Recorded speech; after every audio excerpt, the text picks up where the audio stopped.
The Battle of Pegasus Bridge was fought just after midnight on the 6th of June 1944, when 180 British airborne troops, led by Major John Howard, successfully captured two bridges in Normandy. This action helped secure the eastern flank of the seaborne landings 6 hours later. The capture and then holding of those two bridges by the numerically outnumbered British airborne troops is a stirring story in itself. But what makes it even more incredible is the skill of those young pilots who landed their gliders, some just 50 metres from the bridges, in the dark night, thus catching the defenders by complete surprise. This is the story of those glider pilots, the men under Major Howard, and the Battle of Pegasus Bridge on the 6th of June 1944. The Battle of Pegasus Bridge was part of Operation Deadstick, the plan to secure the eastern flank of the D-Day invasion beachheads. To secure those beachheads from German attack and to enable a future Allied breakout, it was crucial to seize two bridges, one crossing the Caen Canal and the other crossing the Orne River about a quarter of a mile to the east. And these bridges needed to be seized before the troops started coming ashore. The obvious solution was to launch a parachute assault, but such landings were notoriously messy, especially at night. Troops would land over a wide area and it would take some time to assemble a force. Moreover, hundreds of parachutists descending on a clear night would probably alert the Germans, who would have ample time to blow the bridges. So it was decided to use glider-borne troops to land as close to the bridges as possible and to deliver a coup de main, or surprise attack. The attack would be carried out by D Company plus 2 platoons from B Company from the 2nd Battalion Ox and Bucks Light Infantry, together with about 30 sappers from the Royal Engineers, whose role was to remove explosives from the bridge. And also present would be the 12 pilots and co-pilots from the 6 gliders being used in the attack. The attack was commanded by Major John Howard. 31-year-old Howard was from West London. Leaving school at 14, his employer went bust during the Great Depression, and Howard ended up joining the army. It was while stationed at Shrewsbury with his regiment, the King Shropshire Light Infantry, that he met his future wife, Joy Bromley. When his enlistment ended in 1938, John Howard became a police constable in Oxford. However, just over a year later, the Second World War had broken out and he was recalled to his old regiment. He was immediately promoted to the rank of corporal, and within just 2 weeks, he was a sergeant. A month later, he'd been elevated to company sergeant major. The following April, just 4 months since rejoining the army, he was promoted to regimental sergeant major, the most senior NCO rank. A month later, his commanding officer had recommended him for officer training. Upon graduating in summer 1940, Howard successfully applied to join the Ox and Bucks Light Infantry. 2 years later, his 2nd Battalion became part of the 6th Airborne Brigade as glider troops. He was placed in command of D Company and promoted to Major. Under his leadership, D Company became arguably the crack company in what was fast becoming a crack airborne battalion. As an example, when the Ox and Bucks had participated in a cliff climbing course in North Devon, all the companies were ordered to march back to Bulford Barracks near Salisbury, a distance of 130 miles.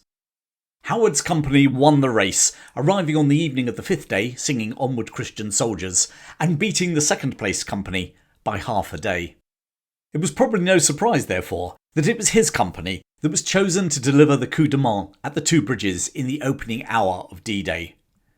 Their mission was simple: seize the bridges intact and hold them until relief. Howard was issued with 2 code words to signal the successful capture of the bridges. Success at the Caen Canal Bridge would be Ham, while success at the capture of the River Bridge would be Jam. In late May 1944, D Company moved to Tarrant Rushton, an RAF base in Dorset, to join up with their glider crews. The station was sealed to avoid any leaks, and then Howard briefed the men on their objectives.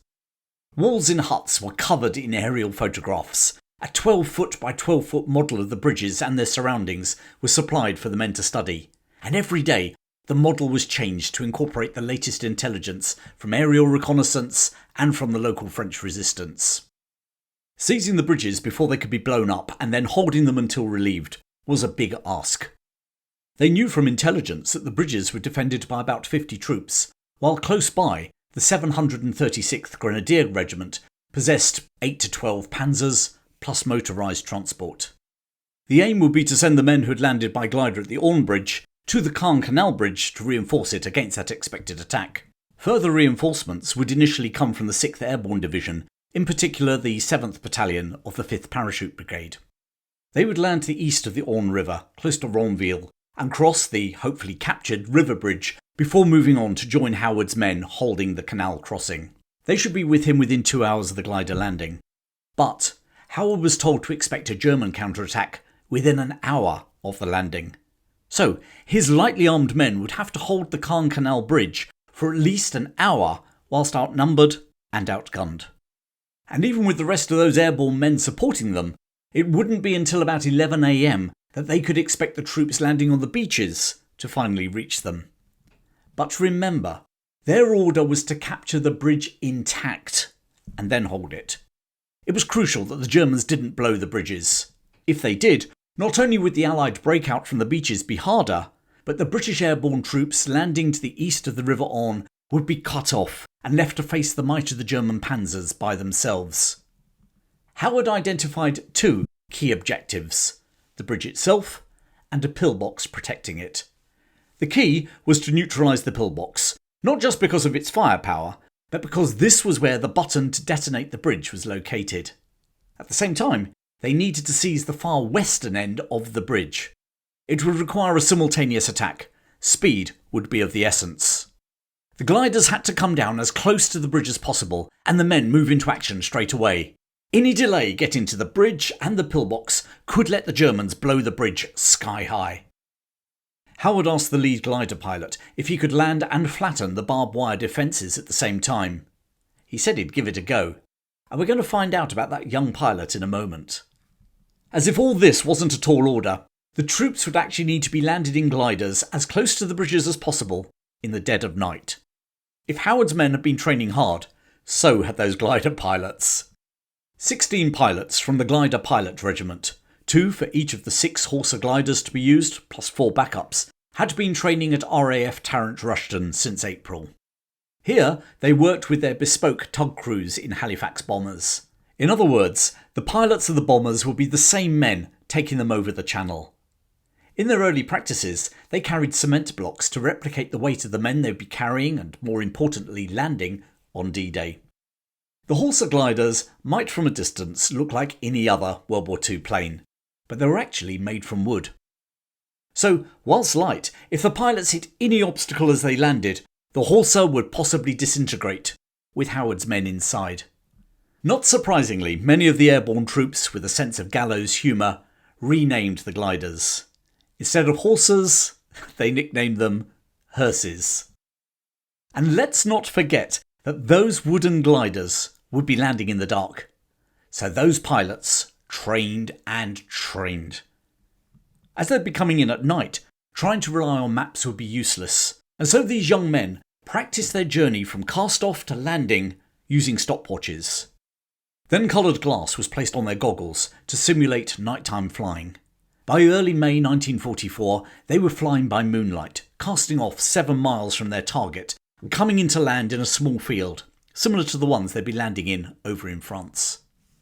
The glider pilots and their co-pilots carried out 43 training flights, more than half of them at night. The Air Ministry called in the British film industry to help too. By flipping through thousands of photographs, each ever so slightly different, they produced a moving picture of the actual flight the glider pilots would make. They also produced a running commentary. But the window of opportunity was closing. On the 30th of May, Howard was alerted to the fact that holes had been dug for anti-glider posts to be installed in the fields that they intended to use to land.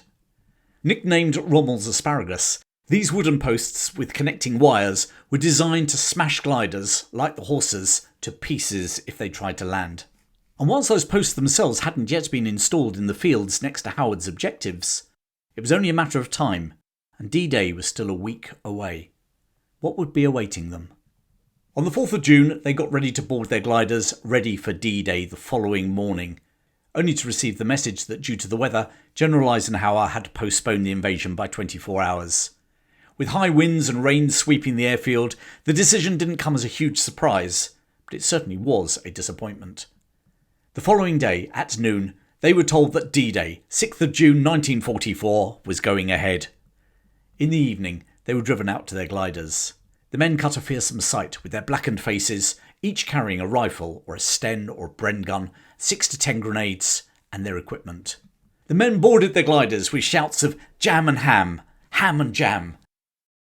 At 10:56 p.m, the leading Halifax bomber took off, towing the first glider. Glider number 1 was piloted by Staff Sergeant Jim Walwork. The 24-year-old from Salford, Manchester, had already landed a glider during the invasion of Sicily the previous year. His co-pilot was Staff Sergeant John Ainsworth. Behind the pilots sat Howard, who was notorious for being airsick, although not on this occasion, and a platoon commanded by Lieutenant Den Brotheridge. 1 minute behind them was the next glider, carrying Lieutenant David Wood's platoon and piloted by Sergeant Oliver Boland. Behind him was Glider 3, carrying Lieutenant Sandy Smith's platoon. These 3 gliders would land next to the Caen Canal. Parallel to this column were 3 more gliders in tow. Their destination, the Orne River Bridge, about a quarter of a mile to the east. This assault would be commanded by Howard's second in command, Captain Brian Priddy. He was travelling in the lead glider, or glider number 4, with Lieutenant Tony Hooper's platoon. Behind them were gliders carrying further platoons, commanded by Todd Sweeney and Dennis Fox. In that last glider, Sergeant Wagger Thornton was raising spirits by singing Cow Cow Boogie. He, like the rest of the men in the gliders, was chain-smoking players' cigarettes. At midnight, the 2 groups of Halifax bombers flew through a gap in the air defences, and the gliders were released. In glider number 1, co-pilot Ainsworth was using his stopwatch to guide Jim Walwork. They had passed the coast well to the east of the Orne estuary and silently flew south. After exactly 3 minutes and 42 seconds, Ainsworth shouted, "Now!" and Walwork threw the glider into a full right turn. Another countdown and another right turn. They were now travelling north along the east bank of the canal at just 500 feet and 110 miles an hour.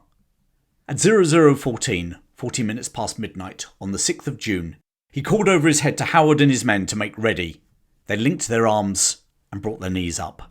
Suddenly the clouds cleared the moon and Walwork saw the bridge straight in front of him. Number 1 glider hit the ground at something like 60 miles an hour, throwing up hundreds of sparks. Howard thought the sparks were tracer bullets. The glider ploughed down the field, flattening the barbed wire defences, and came to a halt just 50 feet from the water tower at the eastern end of the canal bridge. The force of the impact catapulted both Walwork and Ainsworth out of the window, and although stunned, they were thus technically the first Allied forces to land on the ground in Normandy on D-Day.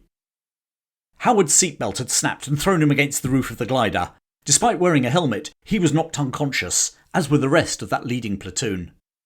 Up on the bridge, the German sentries heard the noise of the crash, but thought it was part of a downed bomber from an air raid on nearby Caen, and ignored it. The British airborne troops were coming too, and without a word were making their way out of the glider. As per their training, 3 men set off to neutralise the pillbox, whilst Lieutenant Brotheridge led the rest of the platoon towards the bridge. At that moment, Glider 2 landed exactly 1 minute after Howard's Horsa. As pilot Oliver Boland came up the field, he had to swerve to avoid the leading aircraft, and in doing so he broke the back of his own glider. He managed to stop just before a pond. Platoon Commander Lieutenant David Wood gathered his men and ran to Howard on the edge of the flattened barbed wire. On the bridge, German sentry, 18-year-old Private Helmut Romer, suddenly saw 22 mean-looking men armed to the teeth with blackened faces advancing towards him. He did what most 18-year-olds do in that situation. He turned tail and fled across the bridge, shouting a warning to the other sentry, who tried to open fire but was cut down by a short burst from Lieutenant Brotheridge. At the same moment, dozens of grenades were thrown into the pillbox. No defenders were left alive, and more importantly, the bridge had not yet been blown. The Royal Engineer sappers were already on and under the bridge inspecting for booby traps. Private Roman's shouting had woken the sleeping Germans in the slit trenches and machine gun posts at the western end of the bridge, and now a veritable firefight was in progress. Lieutenant Brotheridge had just tossed a grenade into one of the machine gun pits when he was mortally wounded by a bullet to his throat. He was the first British soldier to die in combat in Normandy on D-Day. Meanwhile, the other 3 gliders destined to capture the Orne River Bridge had managed to get split up.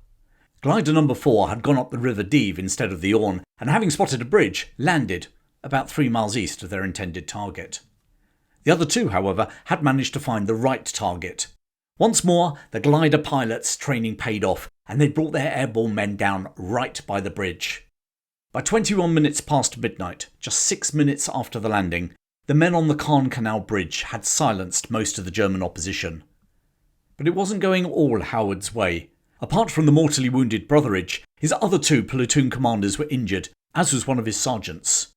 The good news was that the officer commanding the sappers reported that there were no explosives on the bridge. They had successfully captured the canal bridge intact. And almost immediately, his wireless operator received a message that the river bridge had been secured too. He started tapping out a message to the airborne commander, landing with his parachutists to the east. Ham and jam, ham and jam, ham and jam. Well, that was the first part of Operation Deadstick completed. Now they had to complete part 2, to hold the bridges until relieved. And all Howard had at the moment were 3 platoons of lightly armed troops. Meanwhile, he could hear panzers starting up in Le Port just across the canal. The German tanks proceeded down the road to Benneville, but instead of turning towards the bridge, they continued south. Obviously the garrisons from the 2 villages were conferring.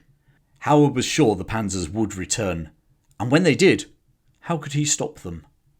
He was at least reinforced by Lieutenant Fox's platoon, who, having secured the river crossing, had jogged the 1/4 mile over to the canal bridge. The sergeant in that platoon, Wagger Thornton, was carrying a Piat, a handheld rocket launcher. Not renowned as the most reliable weapon, and well known for being highly inaccurate trying to hit anything more than 50 yards away, it was the best anti-tank weapon Howard had available. He sent Sergeant Thornton and the rest of Lieutenant Fox's platoon across the canal to dig in on the western bank, facing the T-junction on the Le Port-Benneville road. Precisely 12:50 a.m, the men at what would later be called Pegasus Bridge heard low-flying bombers overhead. To the east around Ronville, Pathfinder Paras, who'd already landed, lit signal flares. Reinforcements were on their way. Nevertheless, it would still be some time before they could land, assemble and then advance to the bridge. If everything ran according to schedule, it would be at least an hour before Howard could expect support facing whatever the Germans were preparing to throw at him. And it didn't take long to find out what that was. Just after 1:15 a.m, a panzer appeared at the T-junction and turned towards the canal.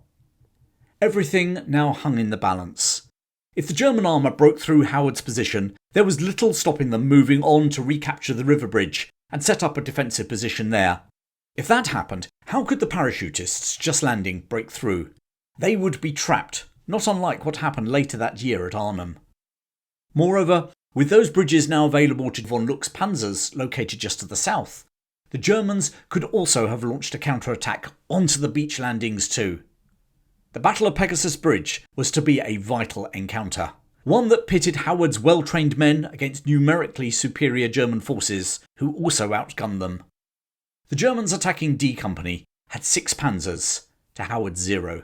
They possessed artillery. All Howard had in return was some Piat rocket launchers, and some of those being bent in the landings were therefore of no use to man or beast.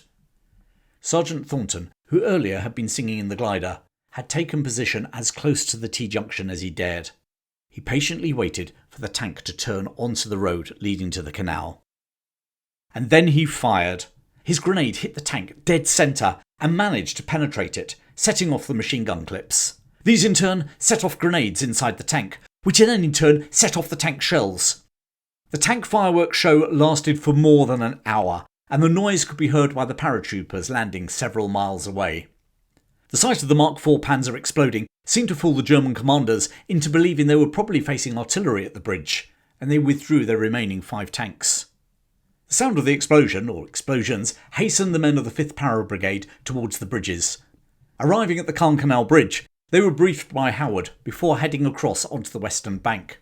Here one company moved into Benneville, whilst another, which included the actor Richard Todd, took up position just below the church in Le Port. Todd was actually to play the role of Major Howard in the epic film about D-Day, The Longest Day. and I've told the story of Richard Todd's wartime service, including his role in this battle, in another episode, and I'll post a link in the description and at the end. The arrival of the 7th Battalion, 5th Para Brigade, allowed Howard to pull D Company back to the ground between the two bridges. The scale of his losses became apparent.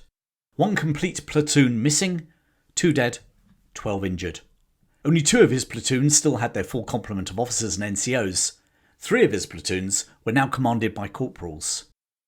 By now, von Luck, in command of the elite 21st Panzer Division, just south of Pegasus Bridge, was aware of the airborne landings. He had assembled his tanks ready to launch a counterattack between 3 and 4 a.m. However, they were waiting on Adolf Hitler's personal orders to advance, and the German leader was sleeping and not to be disturbed. Von Luck's panzers waited. And waited. Just after 3 a.m, the Germans did launch a localised counterattack without von Luck's armour, driving the Paras back into the centre of Bénouville before digging in to await the panzers. But Hitler was still sleeping, and no armour came. Shortly before dawn, the British troops at the bridge felt the ground shake. It was the beginning of the naval bombardment that would herald the landings on the coast. As the day dawned, the men at the bridge came under sniper fire from somewhere on the western bank. The most obvious locations were a tall water tower or the roof of a nearby chateau. Londoner Wally Parr and 3 other soldiers took cover in a gun pit. Looking around them, they spied a German anti-tank gun, abandoned. Using a system of trial and error, they worked out how to fire it and proceeded to fire at the invisible sniper, or snipers. It was just after 7 a.m, whilst troops were landing on the beaches, that a comical moment occurred at the calm bridge. 2 dishevelled men were brought in to Howard. They were, they explained, Italian slave labourers who had turned up to complete placing the anti-glider poles in their hulls. Howard explained that the moment had passed. The Italians, however, were terrified of what the Germans would do if they returned and found they hadn't completed their job. So, watched by laughing British Tommies, they set to work, ignoring the broken gliders all around them. As the morning progressed, 2 German gunboats appeared on the canal, heading away from the fighting on the coast. This was a perfect target for Wally Parr's captured artillery piece. Unfortunately, the steel girders of the bridge blocked his line of fire. It was left to a corporal in No. 2 platoon to fire another Piat grenade, which, rather like the tank earlier, delivered a direct hit.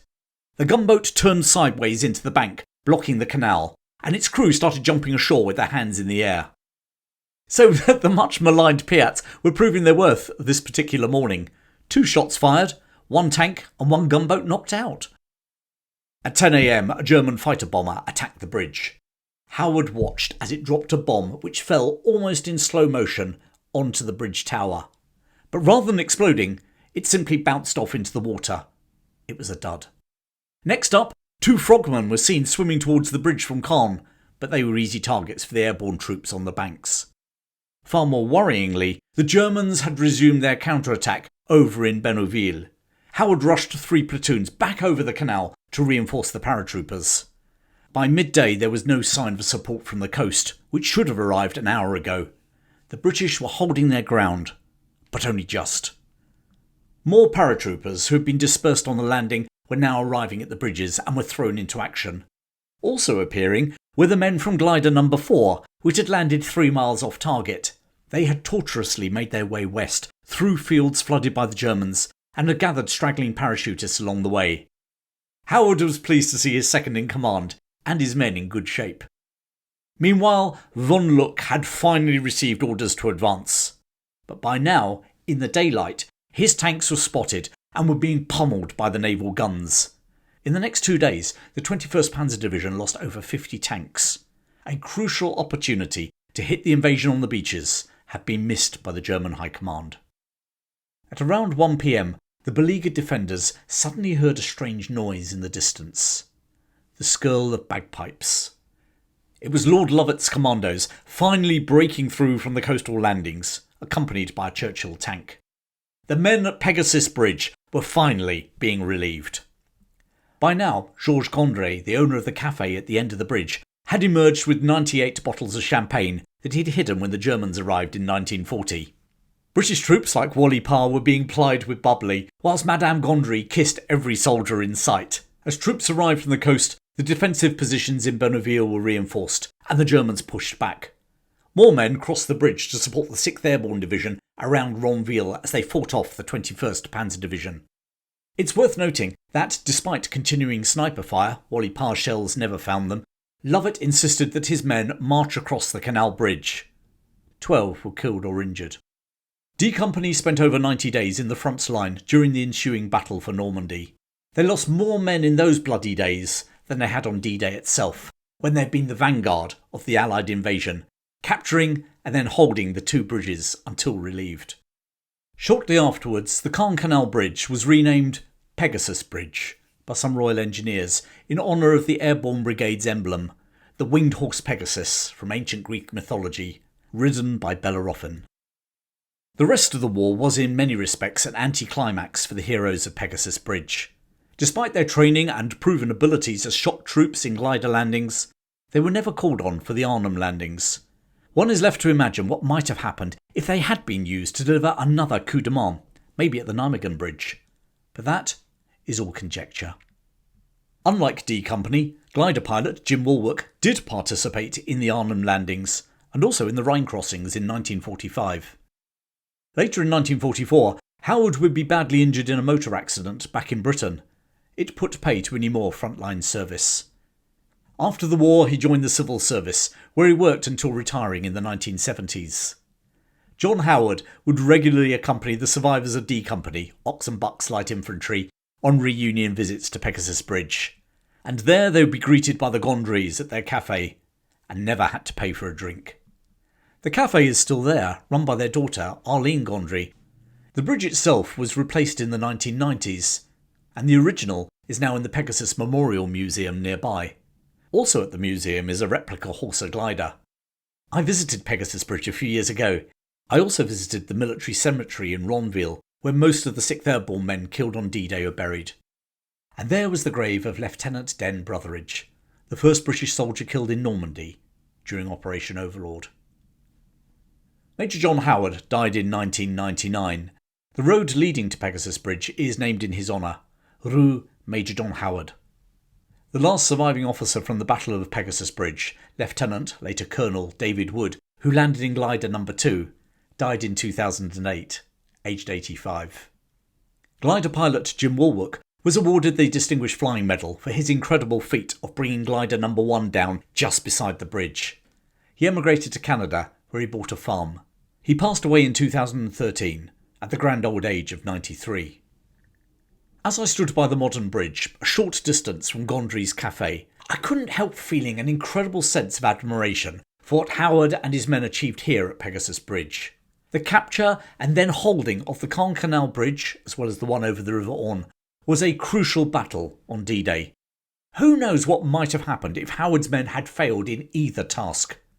But even more than those men, I was, and remain, in awe of those young glider pilots like Jim Woolwork. All in their early 20s, they had landed bang on target in the middle of the night.